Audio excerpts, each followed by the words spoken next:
She looks better all wrapped up than the rest of them do unwrapped.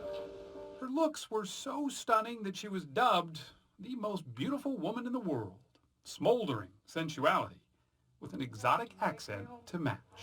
I can't see Paris when I open my eyes in the morning. I want to go right back to sleep. Even her name, Hedy Lamarr, sounded dark and mysterious. But although she shared the screen with Hollywood legends like Clark Gable, Goodbye, stranger. Okay, stranger.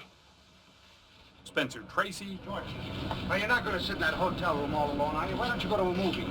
They've all got happy endings. even Jimmy Stewart. Well, I guess that takes care of the formalities. People rarely remember Hedy's talent.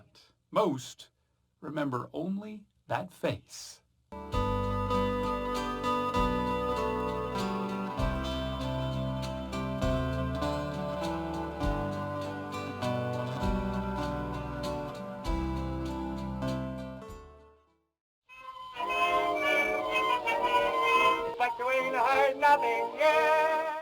There was a part of her life that almost no one knew about. It turns out Hedy Lamarr was also a brilliant inventor.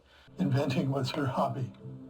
She not only had a complete inventing table set up in her house, but Howard Hughes gave her a small version of the set of equipment, which she had in the trailer where she stayed in between takes in her motion pictures. During the Second World War, there was this chokehold around England of Nazi U-boats, and it felt like it was the end of the war. It felt like it was the turning point, and the Nazis were going to win, because we couldn't get any supplies to England. Jamming. Nazi submarines kept eluding the Allies' attacks because the Germans were very good at hacking or jamming the radio signals that guided the Allies' torpedoes. What Hedy Lamarr came up with was a radio signal between a ship and a torpedo that couldn't be hacked, that couldn't be jammed. Rather than sending radio communications on just one frequency, as was normally done, Lamarr came up with the idea of making the signal leap from frequency to frequency. Frequency hopping.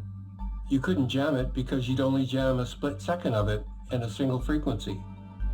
So frequency change, frequency hop, frequency hop, frequency hop. That concept, secure radio communications, was brilliant.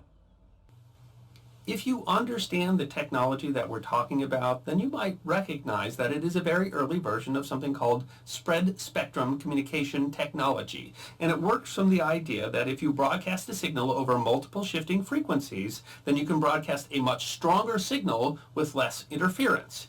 And it is a key technology that is necessary for things like cell phones, or Wi-Fi, or Bluetooth devices. The brains of the people are more interesting than the looks, I think. And then people have the idea of I'm a sort of a stupid thing.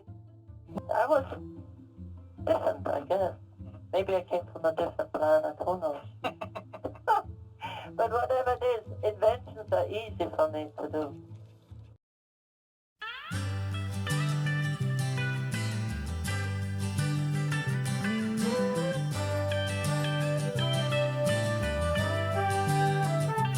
I am woman, hear me roar, in numbers too big to